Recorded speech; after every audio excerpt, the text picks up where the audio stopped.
So let's talk about the team that plays in Minneapolis, the Minnesota Vikings, 4-5. Give me your big picture assessment of where this team is and where this team is heading. From a big picture standpoint, it would be great one day. And granted, we're 4 starts into it with J.J. McCarthy. It'd be great one day if we're all singing "Baby, I'm a Star," because he has star quality to him. He makes some throws in some of these games that are just unbelievable. But if you look back at the context of some of the great quarterbacks in the history of the NFL. Like Josh Allen in 2018 when he debuted, he's so much better now than he was in 2018 when through his first 4 games, I think he threw 1 touchdown and like 3-4 interceptions. Fran Tarkenton, one of your. I remember a good. I know. I remember a good game Josh Allen had in 2018 as a rookie in Minnesota when his team was 17-point underdogs and he was literally jumping over people. I remember that game well. Sorry. I knew when I brought that up, the L at U.S. Bank Stadium where he's leaping over Anthony Barr to get into the end zone. I knew I cut my own proverbial throat on that. All right, how about Fran Tarkenton, one of your all-time favorites? Fran's in the Hall of Fame. In Fran's first 4 starts, not his first 4 games, his first 4 starts, 1 touchdown, 6 interceptions, completed 50% of his passes. Went on to host Saturday Night Live, do Monday Night Football, and get into the Hall of Fame. This takes time. So, Baby, I'm a Star will be associated with J.J. McCarthy one day. That's part of the big picture approach, getting guys back to good health. That's been of late. They get back the uber important Andrew Van Ginkel in the Lions game, and they win at Ford Field. All right, now they played the Ravens tough last game. There were some things that obviously the 8 false starts and some other things that didn't exactly work out the way of a team that's going to absolutely win a game. So they're still fine-tuning some details with getting all these players back. But this is the team that's undefeated in the division. They've already beaten Chicago once. They found a way to win at Ford Field for the first time in O'Connell's coaching career here. He's 6-1 against the Bears, and their response off losses, but losses that are curious, like home opener Sunday Night Football for you guys at Football Night in America. Didn't score a touchdown. Go to Lad McConkey's place. And just that was ridiculous what happened on that Thursday night. And then against Baltimore, you got those 8 false starts. So when there's phenomena that pops up that's strange and of the unseen realm, so to speak, they bounced back really, really good. They killed Cincinnati. They went to Ford Field and won, and I fully expect them to win this weekend. Phenomena is kind of like what precipice is to Chris Sims. You used phenomena yesterday when I was on your show, 9 to noon, Cornfield's Time, KFAN. The correct plural of phenomenon, phenomena. So that's been your thing this week. Is there a Prince song named Phenomena? If there wasn't, there should be. There may be one lurking in this treasure trove of unreleased. Wouldn't that be something if there is a Prince song that's still to be released called Phenomena? Well, let's just be straight here.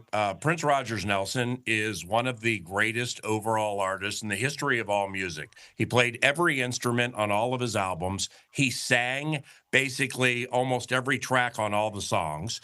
He triggered careers for people that ended up being big time, and with Prince, he I don't know, he has a Black album. It's called the Black Album from the '80s that wasn't released and has some really cool songs on it, but none called Phenomena.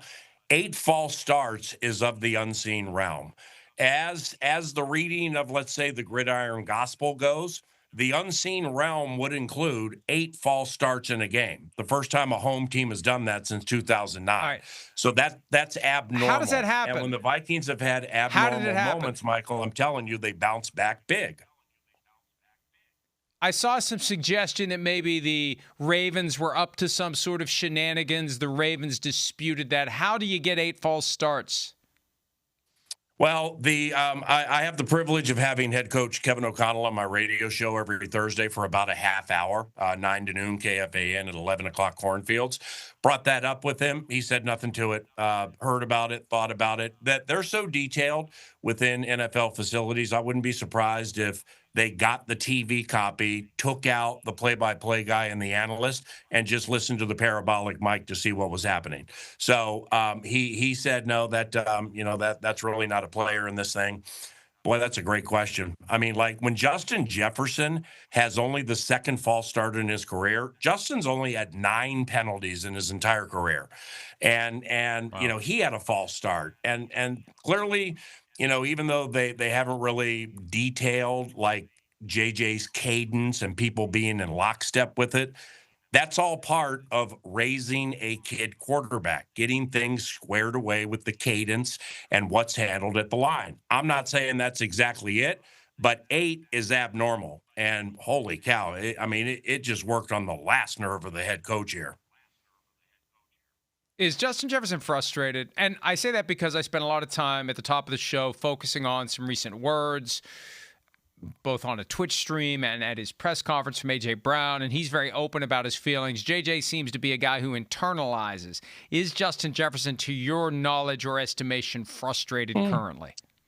I mean, obviously, it's impossible to speak for him. There were some body language related things that people wanted to bring up from the Ravens game. And, there was a moment in the game where Marlon Humphrey had an interception after Justin stepped on his foot and fell. And, Justin didn't really run after him for the tackle, I believe, because Justin knew that Marlon was touched down at that spot. That's kind of an underrated part of the story here. My answer from afar would be absolutely not. I mean, all of his touchdowns this year have come from J.J. McCarthy. They permitted him to throw a pass during the game all the way across the field to McCarthy, where if one guy makes a block, McCarthy gets to the end zone. That's the end of the story. If one guy makes the right block, McCarthy gets to the end zone. So those are the details. If one guy makes any block on that play, they had a total phalanx of blockers there, and nobody blocked anyone. Phalanx. Another one for that is the vanguard in front of J.J. McCarthy. But, with Jefferson, to do things like that, I think he's now 6 of 10 throwing, but that's really the first time they've done something like this in a McCarthy game, because this is what I'm kind of working my way through now up to the Bears game, whether it's talking to O'Connell players or just being at practice and stuff like that, is how much are you able to utilize as coach of the year somebody who has run a very, very high-end offense outside of the year he had to go through 4 quarterbacks, pretty much since he got here. But how much do you have to pull back on it and like change things when you're raising a kid quarterback? So, I don't know if that's an internal battle within the play caller, because McCarthy threw the ball a lot last game. So that's pretty much where I am with as this moves forward. Jefferson, Justin loves J.J. McCarthy. Just go back and watch the end zone celebration in the first game of the year against the Bears when McCarthy ran one in to win the game. Watch Justin with this kid, and I see Justin with J.J. a lot behind the scenes. I'd bet everything I have he's not frustrated. My estimation from afar, I feel like it works well when Kevin O'Connell tailors the offense to J.J. McCarthy, and it doesn't work as well when it feels like he's trying to get J.J. McCarthy to better fit the preferred offense.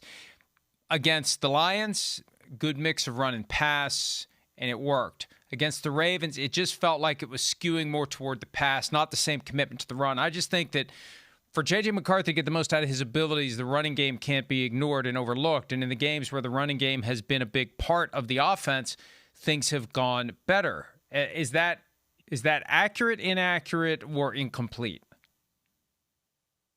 I'm not going to say it's inaccurate, but I am going to say it's incomplete, because with those false starts, they generally took place early on downs. And contextually speaking, the Vikings would get like a first down. They'd run for 11. Then they'd run for 11 again. Then it's 1st and 15. And, despite the running game working, there were situations where they were so far behind the chains, it kind of eliminates running in certain situations. So when Kevin O'Connell, after the loss to the Ravens at the press conference, the Monday after the loss, this last Monday, He said he thought long into Sunday night about a 3rd-and-1 call that he made that ended up being an interception, and they had a running play in his back pocket on 4th-and-1 he knew would have worked. I'm curious about that because, like, what's he thinking about late into the evening? Is he second guessing himself? I've never known Kevin to really second guess himself. Kevin, one of the many things that I like about Kevin O'Connell is his vulnerability and his ability to not only have to bang the fist down and be like my way or the highway. And I've seen that, here in my time calling games for the team. He's very collaborative with his fellow coaches. And he's also somebody, who basically has had no problem saying, yeah, I should have done something different here. So, but when it comes to meshing the run and the pass with McCarthy, the down in the distance, the number count in the box, the receipt, there's so much that goes into it. It's just why I say incomplete is because it's just unfair to look at a few situations, not necessarily from afar, those who live here and watch or listen to every single game, and just say, you should run more. You don't run enough. It's armchair quarterback, which is beautiful because that's age old and that brings people to games and makes things so they're not apathetic where nobody's talking about you. So I can kind of understand what you and or the public says, but I would need some really, really in-depth examples to advance the conversation. All right, I have to go, but to summarize a conversation you and I had yesterday on your program, I have to go. The show's almost over. Well, the next 3 games are critical. Can't we do it every day? Bears, what'd you say? Packers, Seahawks. Bears, Packers, Seahawks the next 3 games. Mm-hmm. Vikings got to win 2 of the next 3 or it's over.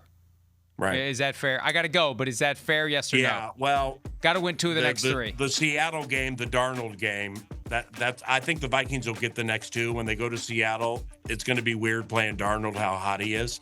We'll see if he can handle Flores. That's a big one that may dictate things. Hi, it's Mike Florio. Thanks for watching PFT on YouTube. Hit subscribe for the latest news and analysis from Pro Football Talk.